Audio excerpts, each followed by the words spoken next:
In 1962, advertisers might have picked up the brochure advertising ABC Summertime's new programmes and read the following: A theatre of the strange and the unexpected, born of the world's foremost science fiction imaginations.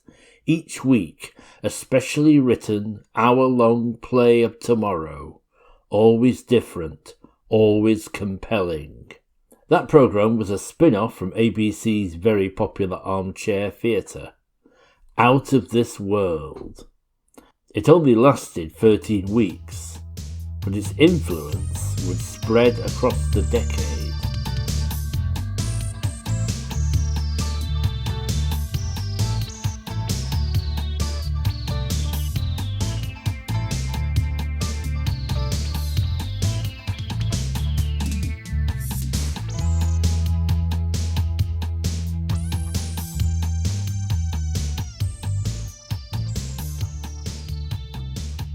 Welcome to Very British Futures, the podcast about science fiction television, produced by the British Isles. Today we're looking back at Out of This World, the UK's first science fiction anthology series. Broadcast between the 30th of June and the 22nd of September on ITV in the Sunday 10pm slot dominated by its parent show, Armchair Theatre. Sadly, only one episode remains, Little Lost Robot. We'll be discussing that episode and the two which exist as audio recordings, but also imagining what might have been with the remaining 10, based on what we know. I'm delighted to have two returning guests for this episode, line producer and host of Doctor Who Too Hot for TV, Dylan Rees, and writer Peter Grehen. Hello, very nice to be here. It's great to have you. I'm glad you've taken time out to talk about this relatively obscure show. I think it's rather unfair it's gone missing, a lot of it, because it's, from my investigations, I think it would be well thought of, a lot more well thought of. Yes, it is a pity. So much of the good classic stuff has disappeared. It seems to have been a feature of the times it was made in, really. Same thing happened to a lot of other programs as well. And I think the earlier, the more distance in the past, the more inclined they were to sort of discard things in those days. There are four key figures in the production of Out of This World.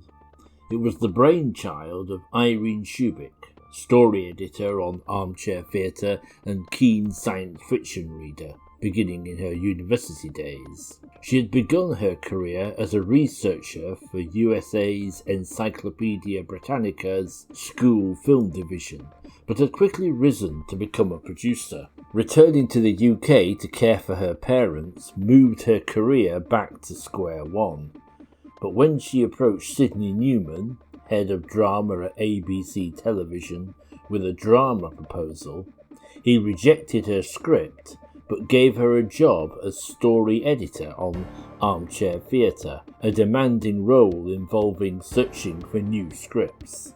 Sidney Newman was a key figure in modernising British television production in the late 50s and 60s. His belief in what he called plain-speaking drama had created ITV hits like Pathfinders in Space, Armchair Theatre and The Avengers. He had a keen interest in popular science, and this is what partly persuaded him to support Shubik's proposal for an anthology of serious science fiction plays aimed at an adult audience. John Carnell was editor of New Worlds, one of the biggest British science fiction monthlies.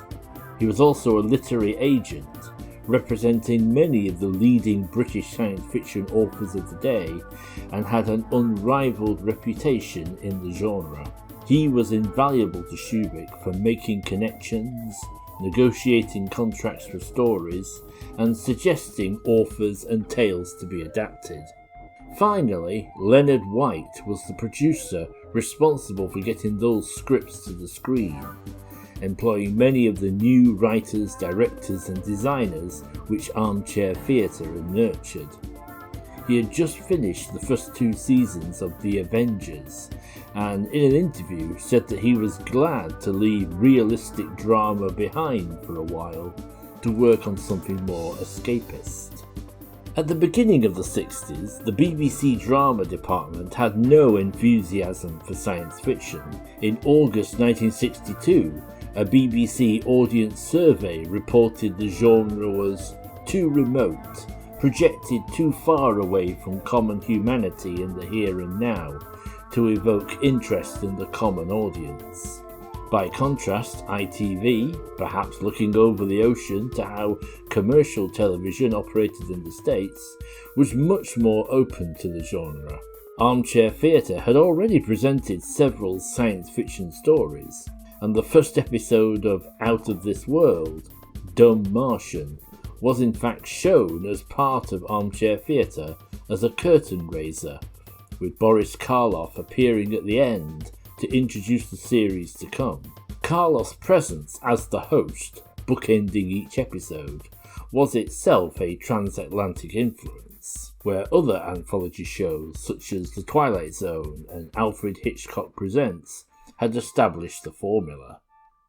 Out of This World was generally well received by critics and viewers alike, but hopes for a second season disappeared when Sidney Newman transferred to the BBC and took Irene Shubik with him. Once there, however, they would create Out of the Unknown, very much its spiritual sequel. Little Lost Robot was broadcast on the 7th of July 1962. Adapted by Leo Lerman from the story by Isaac Asimov and starring Maxine Audley, Clifford Evans and Gerald Flood. Robo-psychologist Dr. Susan Calvin and head of the robotics company Peter Bogart are summoned to Hyperbase 26. Major General Kalner explains that a Nesta robot has had its first law of robotics modified so that it would stop preventing engineers carrying out dangerous work on the new hyperdrive. Unfortunately, soon afterwards, Chief Engineer Black had angrily told it to get lost, and the literal robot is now hiding amongst a cargo of 20 identical Nestas. A robot capable of allowing a human to come to harm must be found before news reaches Earth. Dr. Calvin sets up a test, simulating a crew member about to be killed, forcing the unmodified robots to intervene, but all 21 robots react normally. A second test involves a high-tension electrical cable that will destroy any robot that tries to save the human, yet they must obey the first law. To everyone's surprise, none of the robots step forward. The rogue robot protected itself by logically persuading the others that it was pointless to destroy themselves, since the human would be dead before they could reach him. Under pressure, Calvin decides to risk her own life by using the rogue robot's sense of superiority, creating a danger that only it will know is a fake. When the robot moves and reveals itself, Engineer Black attacks it, and the robot kills him in self-defense before being destroyed itself, much to Calvin's dismay. I think I'm going to turn to Peter first. What did you think overall of Little Lost Robot? Well, I'd always liked the Asimov robot stories, the idea of the positronic brain, and this story is sort of relating to what happens when you mess about with that positronic brain, if you mess with the 3 laws of robotics, which is an interesting idea. I think it was well done. I mean, given that the fact they obviously had a very low budget for visual side of the program, I thought the robots were pretty appalling and very unconvincing. But it's just something you accept. I mean, the acting was very good. The actors they had in it were very good. There were some of the, some great actors in there. The story was fairly true to the original Isaac Asimov plot, although they felt the need, I thought, perhaps unnecessarily, of putting more threat in it to make it more of a Frankenstein metaphor, where the robot actually kills one of the cast or one of the characters in it. It sort of takes away from the original idea that Asimov produced. I went back and read some of the original stories, and in the story, obviously, Susan Calvin gets attacked by the robot, but even that is a sort of inhibited attack, as she herself said. It wasn't therefore quite like the Frankenstein monster turning on its master. But overall, I thought it was a very good adaptation to the TV of a quite interesting story. Yeah, it's an interesting one, isn't it? It's as you say, the story stands up for what it is. Obviously, we've seen these ideas 1,000 times since, done in various different ways. So it's easy to forget how sort of cutting edge this might have been at the time. But you've got to sort of put that aside and sort of think of it in the context that it was broadcast. And yes, the production values are interesting. They're not quite as sharp as Out of the Unknown that come later, but it's sort of, in many ways, it feels like a pilot for that series. And I know, obviously, essentially it is. It's just a pirate series for a bigger series almost. It feels like everything's not quite as polished and as sharp, and it's not quite as exciting's the wrong word. But Out of the Unknown, every episode seems to deliver a real sort of bang, especially in that first series. Whereas this is a much more subdued version of the show. And again, it's a different show. But yeah, it's like everything's just slightly a little less polished than you get on Out of the Unknown. But I had a really good time watching it, and I think this is only the second time I've seen it. Like, when it came out on DVD, I don't think I even knew it existed beforehand, and then it came out after Out of the Unknown, right? It must have done, yeah. So going back to, I remember watching it the first time round and not really, maybe I wasn't paying attention and not really being into it, but I was really drawn in this time. I sat there sort of the other day and was like, oh yeah, what a fantastic bit of 60s sci-fi. So broadly speaking, I'm a fan, but it doesn't quite reach the heady height. You do feel perhaps that it's a cautious attempt at producing television science fiction, and not too much money is being invested in the production values, but in order to maybe have better writers and actors. That could be a way. I think caution's a good word. I think it is a very sincere attempt to make it a good science fiction story. It's not Flash Gordon. It's a bit more meaty than that. Comparing it to the novel, I'm slightly surprised that at no point in the TV episode does anyone actually state the 3 laws of robotics, which struck me as a bit odd, because with those stories in iRobot, a lot of them hang on the fact that you've got these 3 laws of robotics and they seem watertight. And then Isaac Asimov shows, no, actually, there's all kinds of logical loopholes you can fall into through them, which is kind of one of the driving themes of the anthology. Yeah, in fact, that episode, especially, I think, because they messed with the 3 laws, didn't they? So now that you've pointed it out, I realise, no, they didn't mention the 3 laws, and maybe they should have. And I think they should have, because I think that's part of the appeal of the story. You can see the logic of how this has happened, that this robot has gone rogue, because it's never explicitly stated, oh, this has happened. In fact, in my synopsis, if I may say so myself, I think I'm a little bit clearer about what it is, that the fact is, because they've stopped the robot from rescuing people and carrying scientists away from radiation and other dangerous things, which it was doing automatically, even though they're trying to do this dangerous work. So that's why they reprogrammed it. And they don't say that. They never actually say that kind of explicitly. They just, this slightly vague, we've reprogrammed it. Yeah, they don't actually really give a very nice, simple reason why they've reprogrammed it. Yeah, and it wouldn't have taken much either, would it, to just make that point. About that. And I think the other sort of major sop for a mainstream, and I don't blame them doing this, is that they've sort of softened Susan Calvin a bit compared to her book incarnation.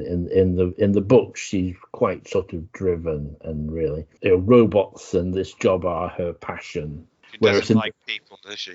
She's not really a people person. No. She's very, I mean, now you could easily do that kind of what Sherlock says, I'm a high functioning sociopath sort of kind of character. But back in 1962, especially I suppose a female character, they had to make her a little bit more sympathetic.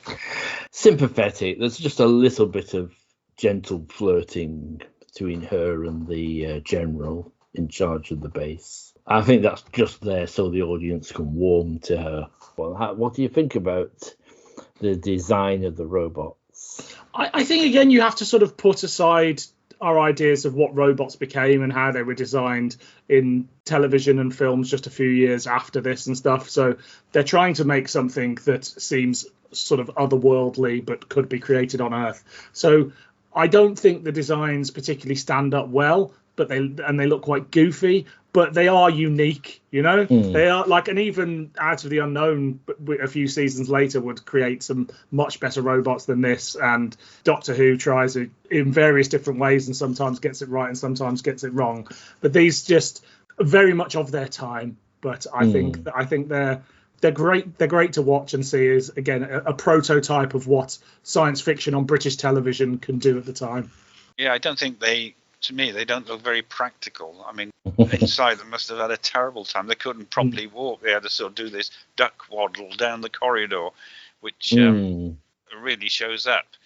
And to me, it seems it wouldn't have been that difficult to do what they did in Robots of Death, to give them a sort of padded suit of some sort as a kind of uniform for robots and have a head placed on it, and then a bit of training to walk like robots. But it would have been so much easier, and I don't think it would have taken a great deal of effort to do that. I mean, they could have put them in overalls, for goodness sake, plain overalls, and just had a sort of robot head and robot gloves or something, and walk stiffly and uniformly, and that would have worked better, I think, than this sort of penguin walk they had going slightly ridiculous, and the head was like something sort of reminded me of a toy or something that I'd seen. I can't place it now, but I was quite willing to forgive all of that because of the story and the effort they were putting into making it a good story and not doing it tongue-in-cheek like I think if they hadn't taken it seriously.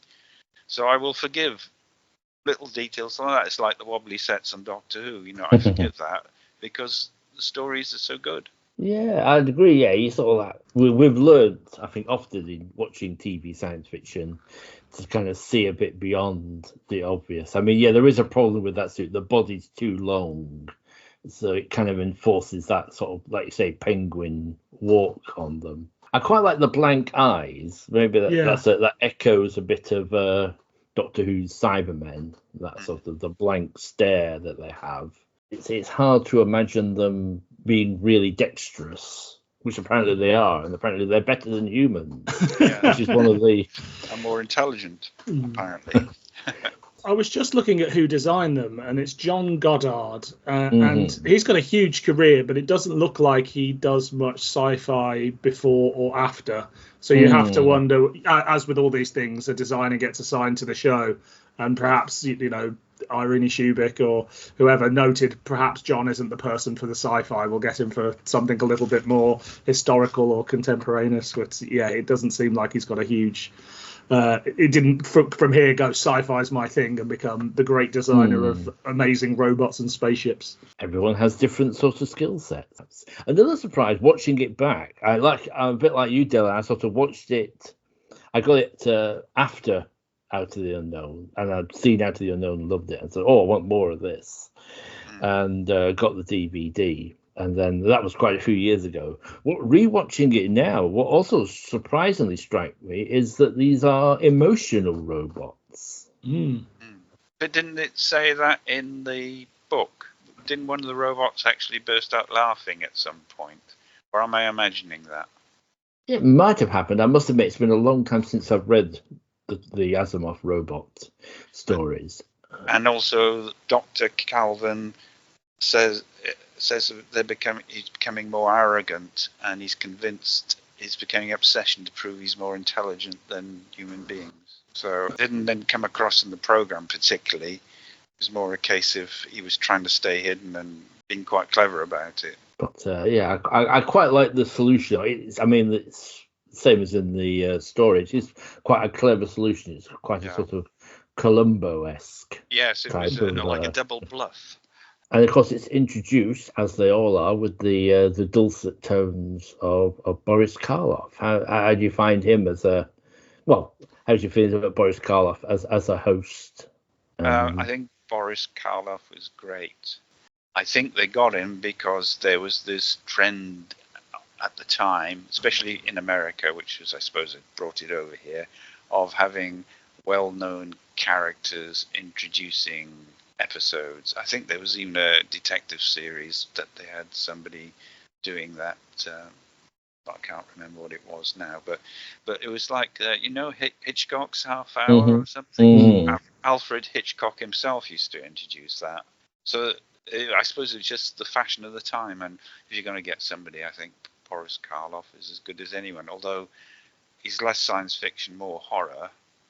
Yeah. That was like my main thought. It was like, it's a bit odd that he's there, but you completely understand why somebody would go, we can get Boris Karloff. We should probably get Boris Karloff. But yeah, he's not the most immediate association with science fiction, and it always it's interesting to see it done on a British show as well, because as you say, it is very much an American thing. It's very Twilight Zone, Outer Limits, that sort of thing. And I can see why they abandoned it for Out of the Unknown, because it sort of takes you out of the story a little bit.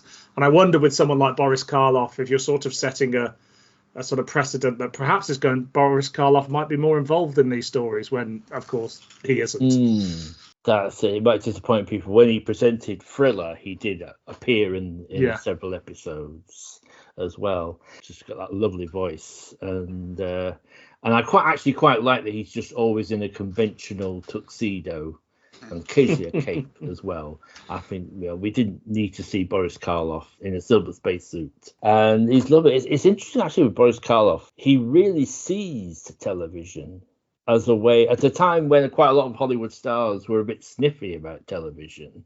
He's understood how big it was going to get, and he also saw it was a way he could really reinvent himself. And he really got out of being the sinister monster guy.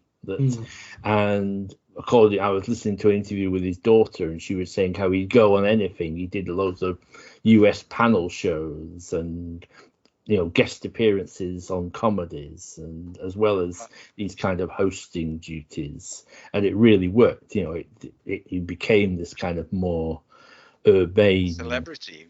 Yeah, I mean, he was probably doing wonders for his pension, doing that sort of thing. So yeah, he's excellent in it. And interestingly, initially when I don't think it lasted long, but kind of on the very first Out of the Unknown, first thinking about it, they did consider having Vincent Price in a similar role, introducing it, but I think they very quickly dropped it. Like you say, they realised they didn't really need that kind of host. And it's probably not British anyway.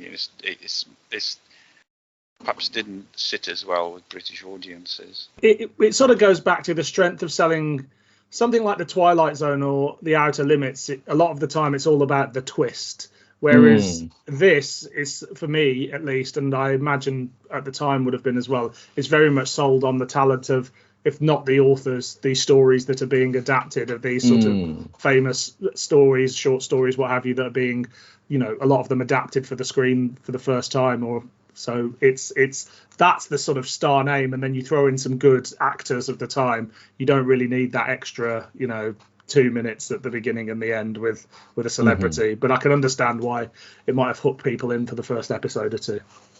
Actually, speaking of the cast, that's probably a good way of sliding into what you thought the performances of the rest of the cast. I'll go to Peter. Does anyone stand out for you, or? Well, I like Gerald Flood.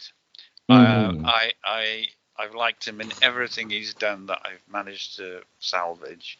I as a child, I watched Pathfinders, and City Under the Sea and so on. And of course, he was the hero in there, so I kind of developed a strong liking for him. You had the eccentric general. Clifford Evans. Clifford Evans, that's it. Major General Kalner. He did a very good job of being intense and sincere and friendly, but appearing like the technology was a bit beyond him. Exactly what they needed in that program, because it then emphasized the importance of the two scientists. He's more a sort of general manager of people, really. Yes. He doesn't need to know. Administrator. That's the word I'm looking for. Yeah. And he seems to have played, looking at his CV, he seems to have played a lot of those kind of authority roles in his career. And Maxine Audley already had quite a good career in British films. She was the landlady in Peeping Tom. I just think it's obviously a small cast, but they all pitch it seriously, and they all take the source material seriously at a time where I think people were still sending up sci-fi. We mentioned earlier Flash Gordon and things like that.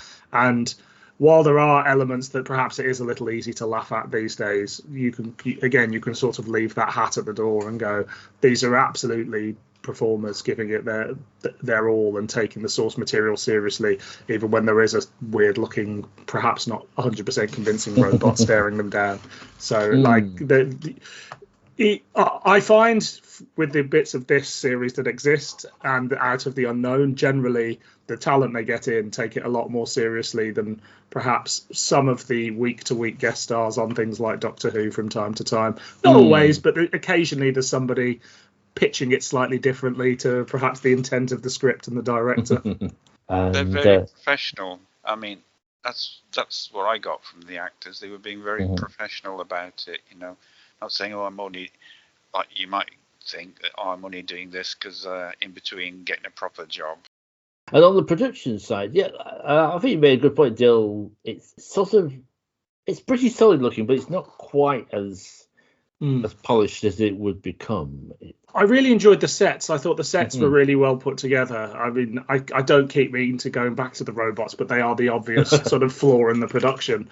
But I was really impressed with the set design. And there's something about BBC 60s set design for sci-fi that because no one's really done this before, they really put sort of a thinking and do interesting things, even if they get the technology wrong. For instance, we're all used to seeing reel-to-reel tape banks of computers and things like that, but I think by the 70s the BBC, it's very much again dependent on the designer, but in the 60s people are really just trying to make these otherworldly sort of theatre productions, and I think the sets really land, as you say. They say nothing ages so quickly as science fiction.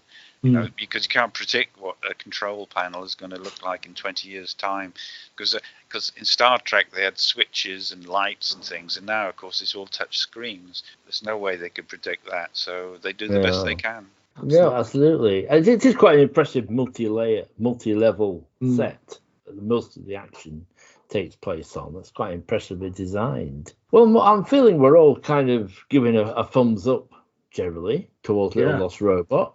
We all enjoyed it. Is there anything that I hope we'll move on, but is there anything we've not covered yet that you wanted to say about that episode? No, I don't think so. I had a great time really examining it this time round, as opposed to watching it as a bit of throwaway TV and really just sort of getting to grips with it, because I sort of instantly dismissed it first time round as an inferior Out of the Unknown, whereas this time I took it more on its own merits and sort of where it sat in the history of sort of cult TV. And so I was really pleased to get a chance just to really get to grips with it.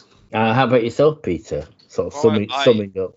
Until I started looking into it, until you sort of brought it to my attention, really, I was somewhat unaware that it existed, and I actually got myself the DVD, and I don't regret it. Oh, that's good. I would be concerned if you'd bought it and now regretted it. I would feel slightly guilty. 2 more episodes of this series exist as audio recordings, and we've listened to them. And they're also on the DVD as extras. And the first up, we're going to tackle them in the order they appeared on TV. And the first up was Cold Equations, adapted by Clive Exton from the story by Tom Godwin, in which the pilot on a deep space flight is shocked to find he has a stowaway on board whose very presence threatens his rescue mission. It starred Peter Wyngarde and Jane Asher. So I'll start with you, Peter. How do you feel listening to Cold Equations? Yes, I mean there are obvious difficulties with watching something just or not watching something that is just a soundtrack, and it's you miss a lot of what the action is. You just have to rely on what their dialogue is and some of the special sound effects. But the basic idea is a very interesting one. The idea that technology imposes its own limitations of what you can do and what you can decide to do. So it was this awful situation of, do you throw a young woman out into space, or do you not, and then risk the lives of a lot more people? It's all about the dilemma. Dylan, what do you think of this one? Yeah, I enjoyed this one. I think out of the ones we sort of covered to different lengths, I think this was my least favourite one. The basic premise worked for me. I think it's a good story. It's a decent script. Beyond the sort of missing of the visuals, I mean, I would have loved it if there'd been a little bit of narration in there, maybe to fill in those gaps. But you know, it is what it is. They're dealing with limited budgets on these sort of DVDs and things like that. There was something about the way Jane Asher pitched her performance that slightly grated with me. And I think that made this a bit of a struggle. Like, I had to listen to it in two parts. All the others I consumed in once, but I was listening to it with headphones as well, so perhaps it was even a little bit more grating on me. And, you know, obviously Jane Asher has a hugely successful career after this, so I'm not for a second suggesting that she can't act. But it was, perhaps, again, if it was a radio play, that performance would have been pitched slightly differently, but it came off as a little bit too whiny for my liking. But the basic premises of it, I was behind, and this felt more like Out of the Unknown, I think, than the previous one in terms of sort of the feel of it all and the atmosphere that I got from the audio. I think Jane was playing it as a silly little girl who's done a silly little thing. Yeah. She's going to get herself killed because of it. I was just it's a difficult thing, sort of. I don't know how old the character's supposed to be. I can't remember off the top of my head, but she is supposed to be young. So as you say, it is an older young woman playing a much younger woman, and you do come across this in television from time to time, and it's a sort of hangover from the theatre days as well, isn't it? Of not being able to have kids on stage, 12-year-old kids or whatever. It's 9 o'clock at night or whatever. So there is a little bit of, for me, you have to suspend your disbelief a little bit with her performance, especially. Yeah, you're almost saying, well, she's only got herself to blame. You know, it's almost played that you get a bit irritated with her from that point of view, and that she's put herself in this stupid situation, really. I mean, yeah, I agree. It is always a challenge when you have to play a character who is irritating at the start with, and kind of, how do you do that without becoming unbearable yourself? I mean, in a way, that's the whole strength of the story, is that she has done this impulsive, childish thing, and now she's suffering the consequences, which is something that happens in real life, unfortunately. It is a good story. I like it that they commit to it and they go through, and there really is no other choice. It's a binary choice, because I think what television sort of teaches us, in fact, my English teacher, for that matter, teaches us that usually in stories, you're faced with a binary choice, and then something happens to reveal a third way, a sort of a solution. You know, the cavalry comes over the hill, or someone makes a sudden realization about a weakness that the monster has, and something like that. But this is absolutely, it's physics, and it's just maths and physics, and he has to ultimately choose to save the greater number of people. It's a good performance, I think, from Peter Wingard, actually. Yeah. It's interesting because I think we get used to Peter Wingard in his sort of Jason King kind of persona, being terribly camp and louche, and but here he's, being this very straight, earnest astronaut. Yeah, it was the first time I've ever seen Peter Wingard not being the Peter Wingard we know, and I think he suffers from that sort of Brian Blessed thing of when he becomes a certain character and playing a certain kind of role, they sort of become indistinguishable from each other, the fictional character and the actor. But I did. It wasn't until afterwards that I looked it up online and realised it was Peter Wingard, and I was like, oh, what an amazing thing to hear him sort of play a straight role like this, and I'd love to see more of his work from this period before Department S and stuff like that. Peter, anything to add on that one? No, I mean, I recognised Peter Wingard's voice straight away, but it was definitely being used in a different way, and he did it very convincingly. I could believe he was an officer flying a ship, and he was also a scientist who knew there was no leeway, and he had to make this horrible decision. He had no choice. He did try and find alternatives, and I half suspected he might, or the story might reveal this third way, but they stuck to their guns. I think that's kind of the strength of the story. It certainly seems to have been a popular story to adapt. Actually, there have been radio versions of it, and when I was looking online about it, there's I don't know if either of you have seen it, was turned into a Twilight Zone episode. I have a sneaky suspicion I might have seen that, but can't really remember. I did actually watch that in preparation. Yeah, it's part of the 80s Twilight Zone series. Pretty similar. I mean, they're both pretty faithful to the original story. And there was also a 90s sci-fi movie version of it, but that is not very good, I have to say. I sort of skimmed it in the end because it's a perfectly formed short story, and trying to pad it out to movie length, it falls apart. Basically, there's not enough there to support the movie. One interesting, actually, the 80s Twilight Zone series, J. Michael Straczynski was the story editor on that. Really? And interesting, he had, or one of the story editors, and on that one, he said they got loads of complaints from people because they didn't save the girl at the end. And people were coming in with their own sort of solutions, including someone suggested that he might have chopped his legs off and ejected those to sort of make up the weight. And as Jamie said, well, he did need those sort of to fly the ship. But no, I think the Cold Equation is an effective story, and at least shame we can't see it. But I think it's a. I'd be interested to know what it looked like to a certain extent, because it's Paul Bernard that directs it. And, his Doctor Who's, you've got Day of the Daleks, The Time Monster, and Frontier in Space. They're all they're stories that sort of got into a bit of trouble, perhaps for Bernard's sort of over-ambition.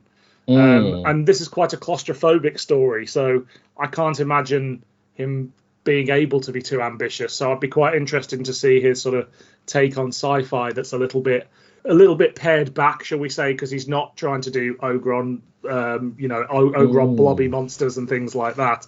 It's just a character piece. So I'd be really interested to see that.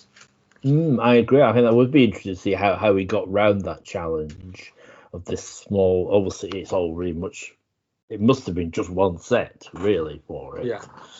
And it's a shame that. But yeah, it's true about his ambition. We've not covered the Tomorrow People yet, but when we do, one of its themes will be enormous ambition with sometimes less than stellar results, really. And because he directed all the first season and was kind of the sci-fi consultant, so to speak, because of his Doctor Who You could get about 7 podcasts out of that first season alone. We could. I think we're going to try and condense it all. We're going to do that as sort of like one. Wise. And something else. So that's to come. So have we covered? Is there anything else we'd like to say about the cold equations before we move on? No, I think we said it all. I think we have, especially because we only have the audio. So after that, secondly, Imposter, adapted by Terry Nation from the story by Philip K. Dick.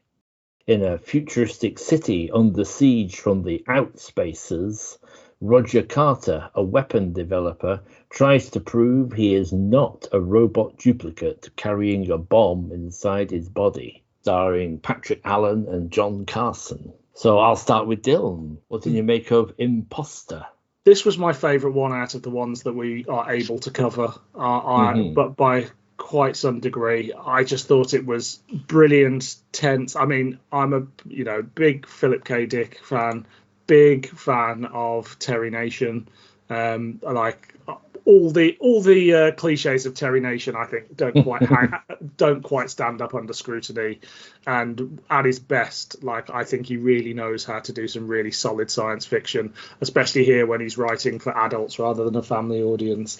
And I thought all the performances were on point. I thought it was tense. I was gripped the whole way through. I'd not heard it before. I didn't listen to the audios when I got the DVD, and this was something. I got that feeling I got when I first watched Out of the Unknown and was like, oh, this is really, really good, and I've never seen any of it. Yeah, how about yourself, Peter? Yeah, it's interesting to compare the audio to the original story. The original story is fairly straightforward, but Terry Nation has added a lot more elements to it, presumably because it had to be expanded to last an hour. And it's also interesting that he has things like mutants in there. Living outside the city, that being contaminated. Some of these themes that come back later in his Doctor Who writing. This also the affair he's having with the secretary. He's not having an affair, but she wants him to have an affair, so this is why she agrees to help him to get to the site of the crash and so on. So these extra elements that weren't in the original story that have been added by Terry Nation actually make it a far more interesting story in many ways. I mean, the basic premise of people say I'm not a human, I'm a robot, but I know better, is a classic Philip K. Dick thing about self-awareness, self-identity, nature, reality. But Terry Nation has put a lot of elements there to make it a very interesting story for the TV.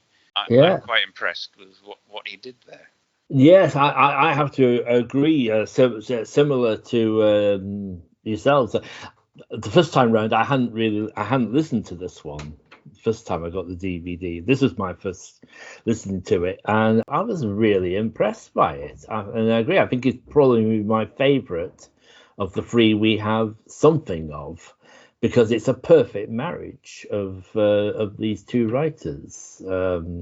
Philip K. Dick with his obsessions about reality and duality and duplicates and whatnot, and Terry Nation just loves a good adventure story. Yeah, and especially this kind of John Buckham sort of man on the run type story, which is what this is in part, and it's kind of a perfect meld with what he's good at, and it races along. It's a perfect length for its 50 minutes, twists and turns. And interesting, Peter, were there any other additions that Terry Nation made to the story apart from the ones you mentioned just then? In the original story, he goes back to the house to see his wife, and he can tell straight away from her expression that she knows what's going on, and there's people there, so he makes a run for it. But in the audio, of course, she gets to talk to him. She lets out a lot of venom at this. What she believes he's a robot, and this robot has killed her beloved husband, and she's totally convinced of that, and lets him have both barrels verbally. So that is quite interesting. This sort of way that what he felt was be a loving spouse, that love has turned to hate for what she believes is the thing that killed her husband. That aspect.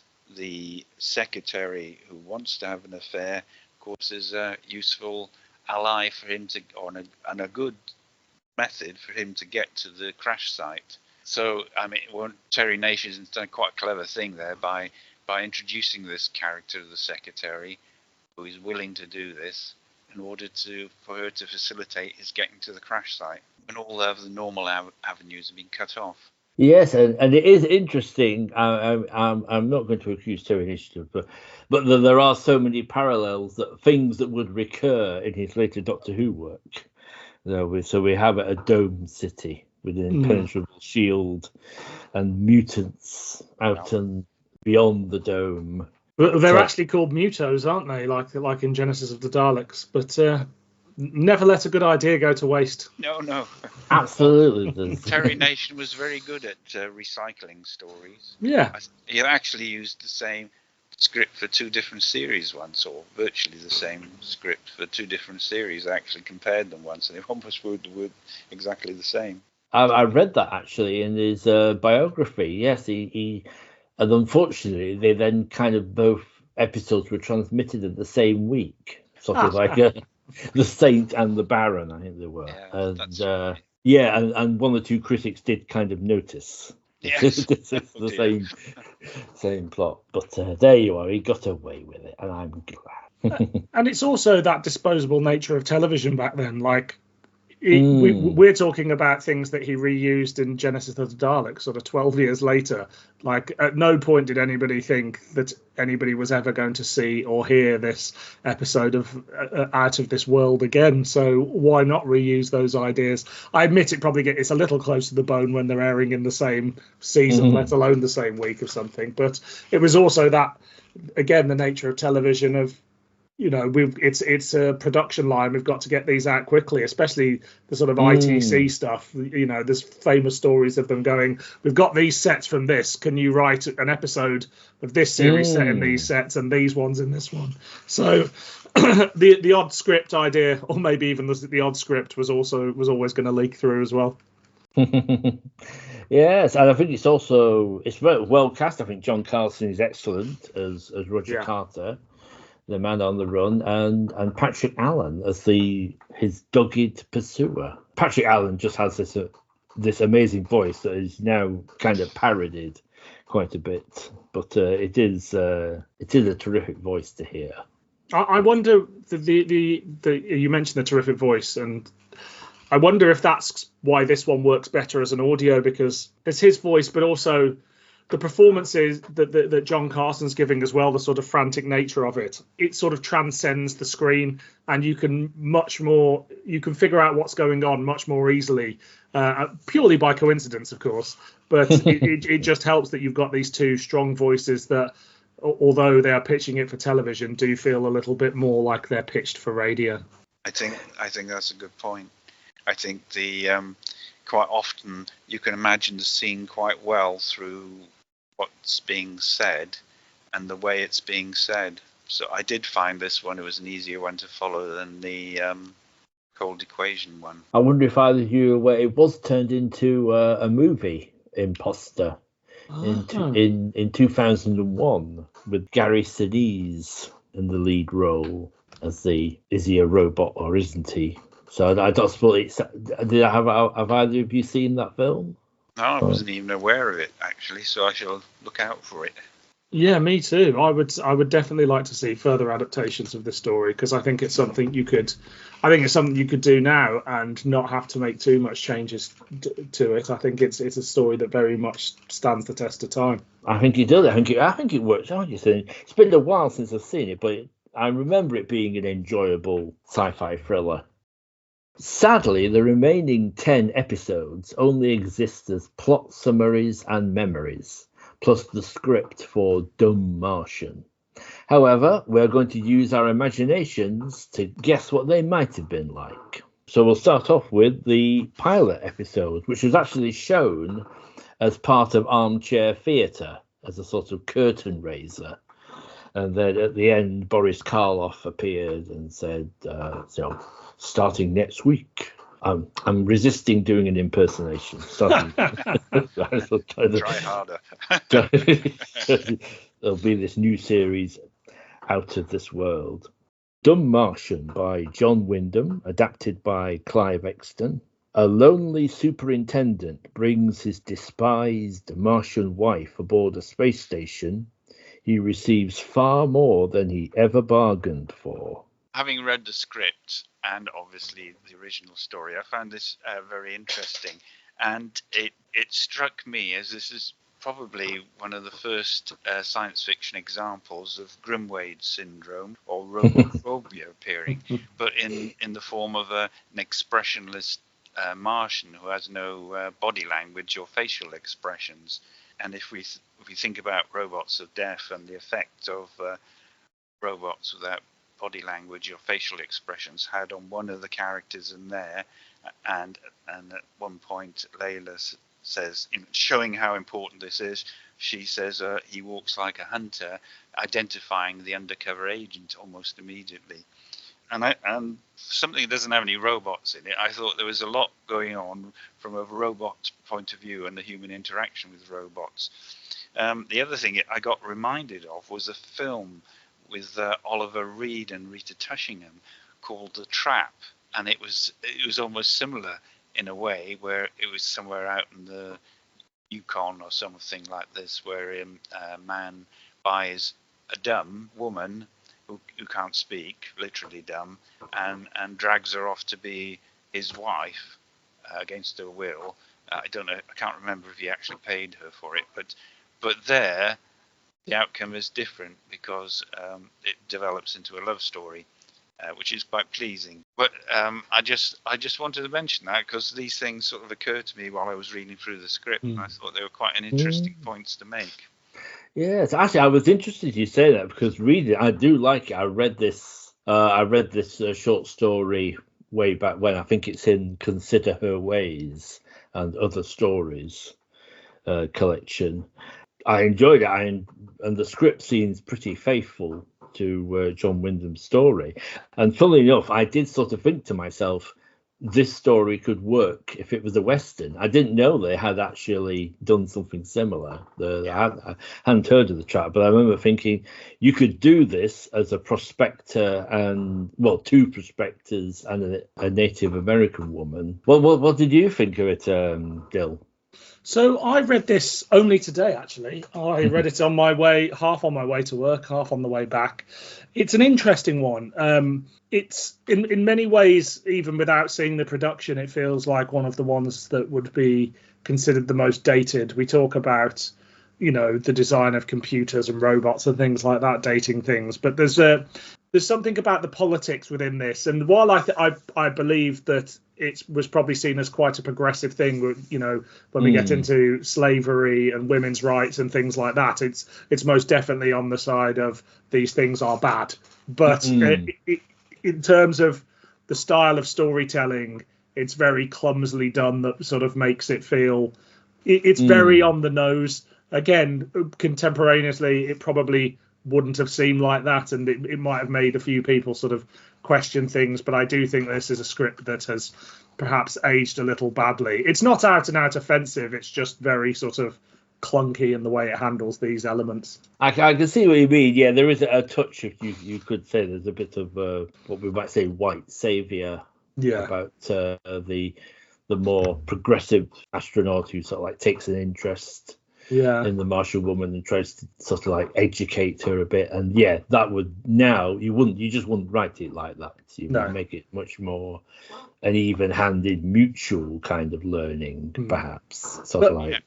I mean, we have moved on. Some people might argue we haven't moved on enough. We have moved on. It's not that stark anymore.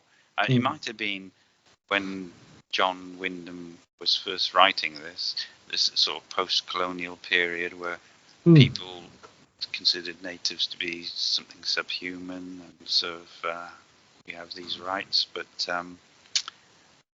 now it wouldn't work very well in that point of view.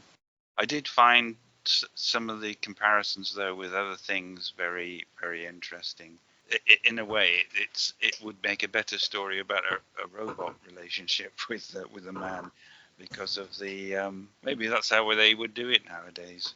Yeah, I could see that sort of like being going down the more ex machina kind of way now. If you've seen that film. Yeah. And the other thing I did read was that John Wyndham was bullied at school. And I wonder if some of that came out in this story. He was sort of exercising some of his ghosts from that, the sort of bullying that he had to put up with in school, and he was sort of demonstrating he was actually getting revenge on a bully or something.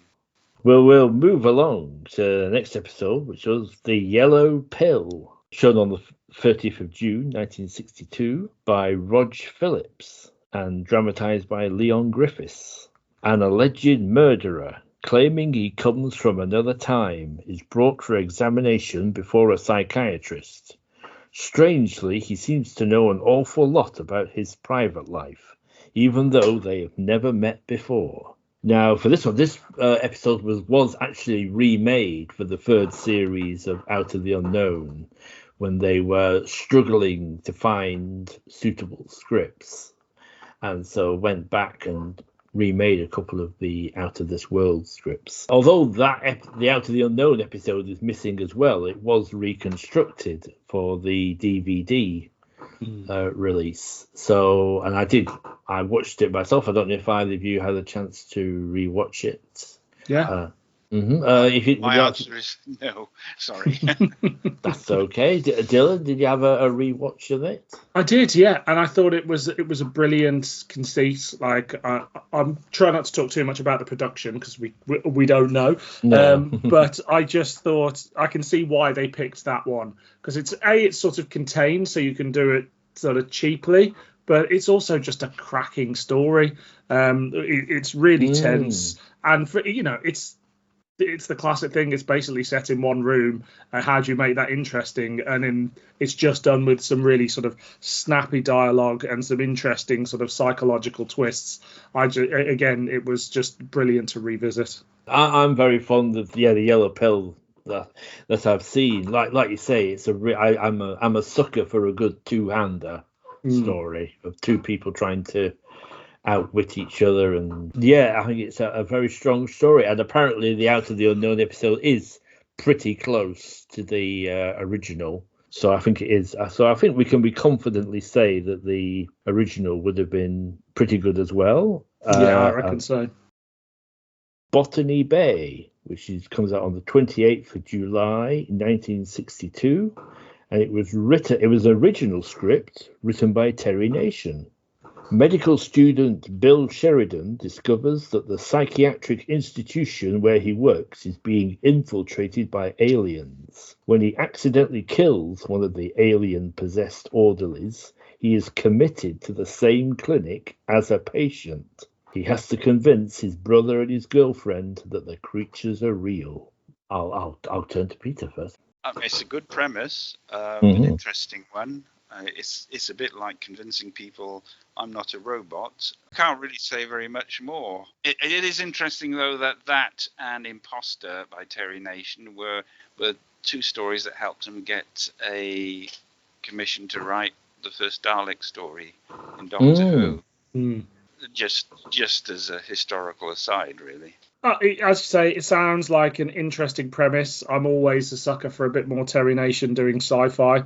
It stars Julian Glover, so it's something that I would have loved to have seen. I think there's a real sense from what we've got here and the beginning of Doctor Who and sort of his out of the unknown contributions that Nation's really got something to prove at this point in his career, because he's sort of the comedy writer that is trying to make it big in drama, and so he really puts his all in, I think, to his scripts around this time. So I think it would probably be quite a good one were a script or an audio to materialize for it.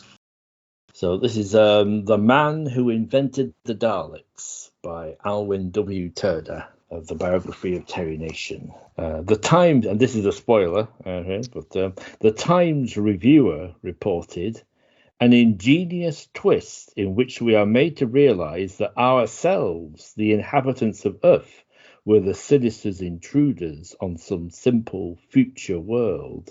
That not only were the wrong uns winning, but they were us after centuries of decadence. The next episode was Medicine Show, which went out on the 4th of August 1962 by Robert Moore Williams, dramatised by Julian Bond. Two mysterious quacks cause chaos in a small American town when they arrive with a machine that acts as a universal panacea, yet they ask only for seeds as payment. Seeds? Yes, as payment. On the face of it, that sounds like a lighter story. A twist there somewhere, though, isn't there? Yeah, we're feeling much into it. Maybe it's a case of, oh, well, the Earth is about to blow up and we're gathering stuff for an ark or something like that. Or we're taking it back to the future where crops have been devastated or something. Possible. Dylan, have you got anything to say about a Medicine Show? Very little, except that it does, of course, feature a performance from Jacqueline Hill, who would be cast as Barbara the next year. So it would be lovely to see a little bit more of her. Yeah. It would be. I would love to see a bit more of Jacqueline Hill. I watched a May Gray recently, where she's and that was a nice bonus. She turned up as one of the suspects. The next one, however, I can tell you a bit more about. Pictures Don't Lie, which went out on the 11th of August 1962. Because when I was doing the research, I put a question out on Reddit and in the British TV section, and asked, does anybody remember this series? And, do you have any memories? And I received, and most of them were fairly vague of the results, but one was really, really detailed. And so I'm just going to read this out, and then you can... Great. Some comments on it. This is supplied by Proustage from Reddit. He didn't give his actual name. There you are. But thank you very much to Proustage from Reddit for this, for Pictures Don't Lie. It's mainly set in a 1960s space center. Lots of flashing lights, guys in white coats staring at sine waves on oscilloscopes. A radio signal has been received from an alien spaceship heading towards Earth. At first, neither the aliens nor the humans know if they can trust each other. But when we see a televised image of the aliens, lo, they look just like us. Both sides start trusting each other, exchange information, and the Earth guys arrange a landing site for the craft. The spaceship descends through the skies and we see it land. But there's something wrong. When the aliens look out of the window, this is not an English field, but a swampy jungle. Nobody's quite sure what has happened. Are the coordinates wrong? Do the aliens understand numbers differently to us? But a radar blip tells them they have landed exactly where they thought they had. And now the aliens are screaming. There's a giant monster attacking the craft. They shout, "You betrayed us. It was a trick. You've led us into a hellish nightmare." The scientists rush out to the field, look around. It's empty. Meanwhile, the images from the ship show it being turned over and attacked by nightmarish creatures. Then the camera moves slightly. We see the ship from outside, trapped by a giant slimy creature, being turned over, windows smashing, people screaming. Then the camera moves again. It moves backwards, and we become aware that this is the landing field after all. It's just the aliens are so very tiny that they're down in the soil between the blades of grass, and the monster that's attacking them is an earthworm. Unable to comprehend what could have happened, the scientists shrug, turn around, and walk back to the lab. As they do so, one of them unknowingly steps on the spaceship and crushes it. And then he adds at the end, people would probably guess what was going to happen today, but we didn't, and it was quite a shock. I vividly remember the last few scenes. I think we can tell from the description. And the next day, we were all talking about it at school, since this was an idea that none of us had thought of. So there you are. What a brilliant thing to have! Like just someone's little memory there. Like really fantastic, because it's just like we can't extrapolate much from these little synopses, and it sounds like it really made an impression. And we've all got those bits of television that we saw when we were 8, 10, whatever, 15 that just made an impression in our lives. And like it was I can absolutely see why in 1962 that twist would have been like, what? Yeah. That's right. Though he is right that today I think people would guess, wouldn't they? Yeah. I think it has been used a few times. I mean, then it probably was quite fresh to a TV audience. And since then, famously, Douglas Adams uses it as a punchline. Oh, he does, doesn't he?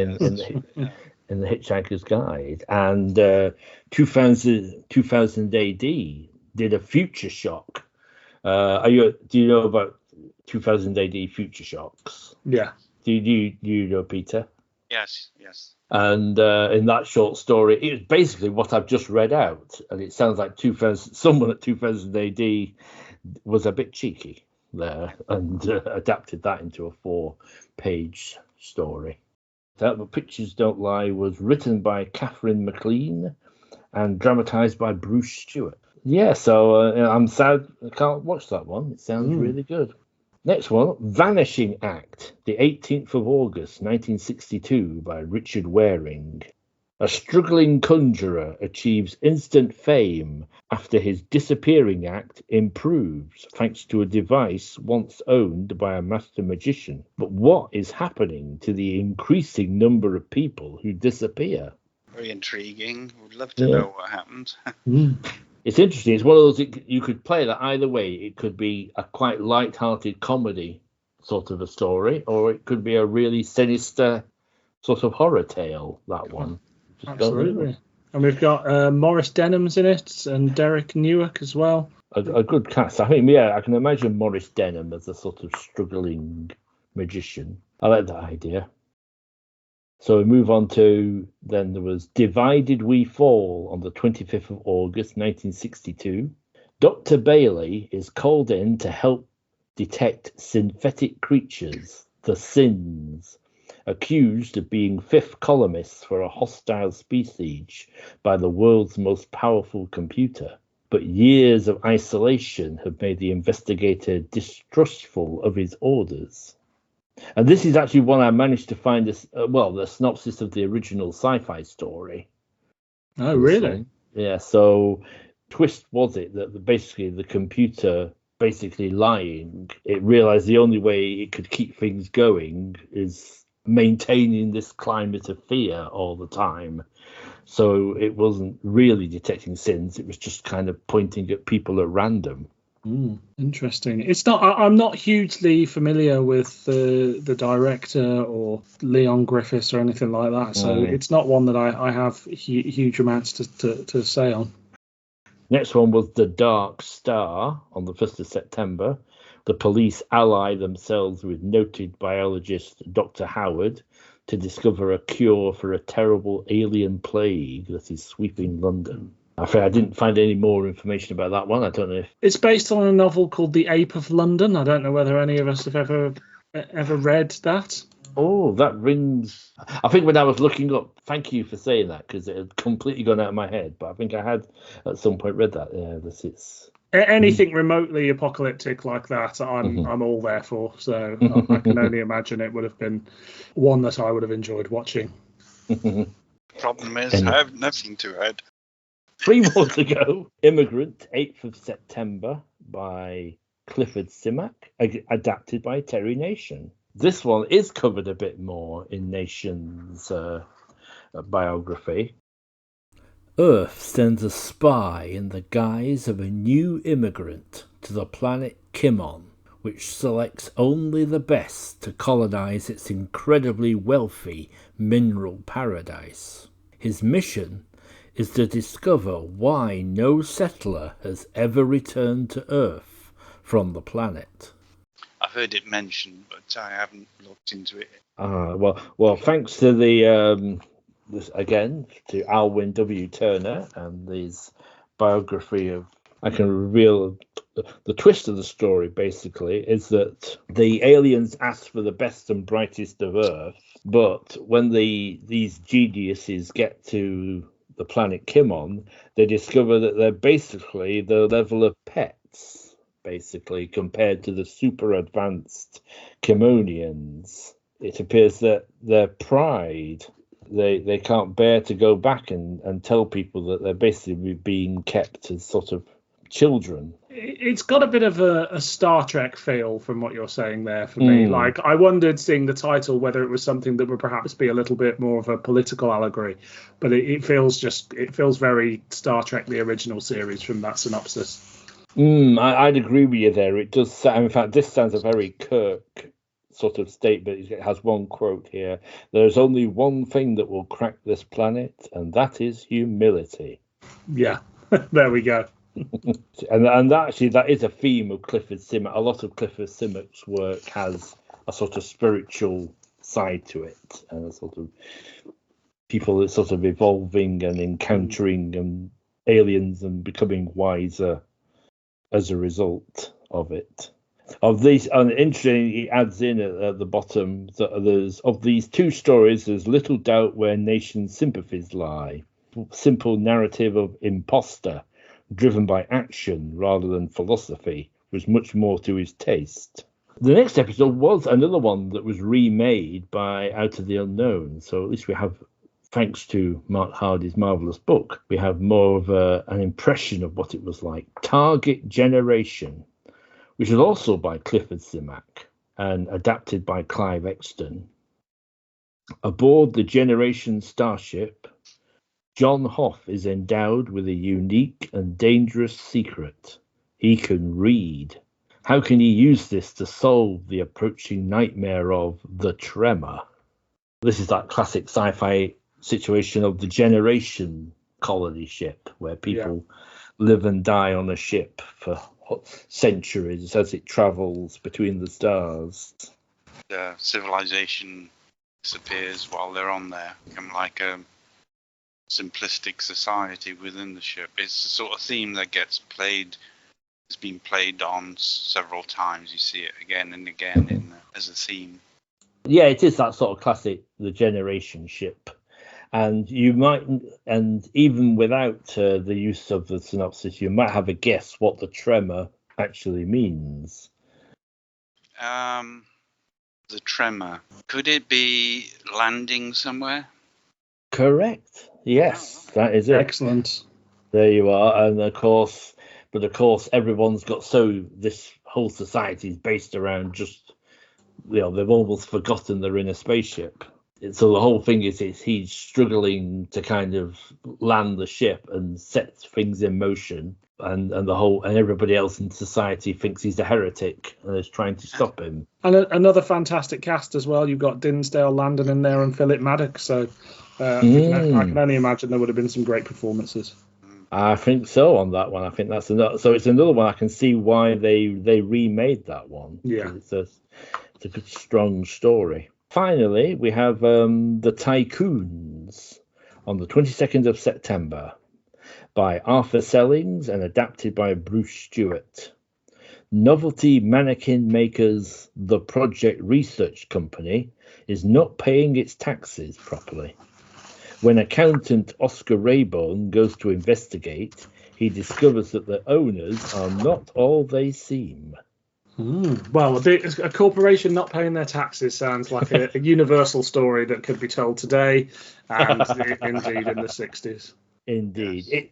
Yes. From the sound of it, that one does sound like a more light-hearted one. I could be wrong, and it'll turn out to be a terrible horror one. But but I think the kind of the general thrust of it is that the aliens originally came to invade us, but then sort of found they enjoyed being rich millionaires more than invading us. Who can blame them? It's a good comedy. It would have created a very different sort of. It made me think a little bit of the Doctor Who story Spearhead from Space, and then Yeah. it went off in a very. I was exactly what I was going to say then. Oh, my apologies. No, don't apologise. No, I just happened to think along the same lines. Yes, thank you, and thank you very much. You've been both very game for doing this. So, yeah. I do have one more question before we wrap things up. Please do. So, in the Out of the Unknown book, Mm-hmm. there's obviously lots of telesnaps for Out of the Unknown, which there aren't for this series. I wonder, do we think that they just don't exist? Is it even more missing than the missing episodes of Out of the Unknown? I'm not quite sure. I have a feeling. I am a bit surprised. It could be that there are more, and he just didn't have the space. But it does seem as though a lot of the publicity pictures for Out of This World were of Boris Karloff. Yeah, really, and generally other pictures. I think other ones, and it could be they are sitting in a filing cabinet somewhere. A whole load of publicity, but all the ones we've got here tend to be publicity pictures of Boris Karloff standing with us. A nice. The one that most often seems to get used is from Imposter, with Boris Karloff standing next to a model of the domed city. Yeah, it's a tantalising taste of a series that is so missing. We always forget how lucky we are as Doctor Who fans that all our missing stories are represented in some way, shape or form. We've got the audios, we've got scripts, we've got telesnaps or production stills, and then you come to something like this and you go, oh, the scripts don't even exist for some of these, or there aren't any photos. So it's like we are very lucky that whatever gene was in Doctor Who fans that made them want to record it all, it started very early. Technicians and things that actually saved episodes. There's people were taking things out. The skip that they, reels of film that were thrown in there were being recovered by members of staff at the time. I mean, I suspect actually New Worlds magazine would be a good source of more pictures. So the editor of New Worlds magazine was involved in Out of this World as a sort of story consultant, and working with Irene Shubik, finding stories that were suitable for television. And I'm just looking in. This is just looking in the book now, in Mark Hardy's book now. There's quite a few pages from New Worlds magazine showing photos from some of the episodes. So there probably are, or at least there were photos. It's interesting that there's a little publicity brochure here which has photos from Imposter, and it looks like the cold equations. Looking at, I'm going to guess. And over the page, there's a couple of pictures from the Yellow Pill showing Nigel Stock. Oh, great. Yeah, so there probably is, if a dedicated soul went digging, there probably is a little bit more that could be discovered, but that's it. It needs a dedicated soul, and not a dilettante as myself. You mean you didn't go down to the BBC archives before this and spend three weeks there digging through everything? I'm afraid not. I am not like the sainted Pixley, I'm afraid. Before we wrap up, I want to move away from Out of This World and talk a bit about yourselves and what you're up to. I'll start with Peter. And how are things going? And is there any projects you'd like to share? I am working on a sequel. I have a feeling I might have said this last time. That's how fast I've been working on it for my House of Usher novel that I wrote. The first one was Dead Man Dancing. I'm working on a sequel for that. I've written quite a lot of it. I have had a rest from doing that and concentrated a lot on short stories. Doing a lot of short stories that I'm not entirely sure what to do with. So, but I also have another project in mind that I'd like to get going, which is similar in a way to Artificial Beings, Connecting Who, but it won't be specifically for Doctor Who. Plants basically in science fiction. But I want to mix a bit of science and science fiction together with that. But it's basically just the collecting information and research at the moment. I think that sounds very interesting. I look forward to keep in touch about that. Yeah, and I better start doing some work on it then. and Dylan, how about yourself? I am still doing my podcast, Doctor Who Too Hot for TV, where we look at Doctor Who related things that are not on the television. So books, audio plays, it can be as tenuous as you want. We cover everything from spin-offs of spin-offs of spin-offs, comic strips, anything goes that is remotely Doctor Who related. And I've just delivered the first draft of my book for Telos Publishing on the history of real-time pictures, which will be out sometimes next year. I feel like when I was last here, I just started writing that book. It had just been announced, and 3 years later, there's 120,000 words that have appeared out of thin air. Brilliant. I'm really looking for. I remember you talking about that. Yeah, weirdly, yes, on the Out of the Unknown episode. Yes, so... it's all cyclical. Yes. Well, I'll definitely have to have you both back on to talk about those and plug them away.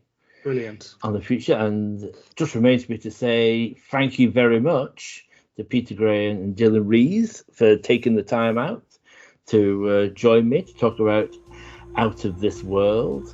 And thank you for listening. Speak to you again soon. Very British Futures is hosted and produced by Gareth Preston and featured guests Dylan Rees and Peter Grehen. Music by Chattery Art.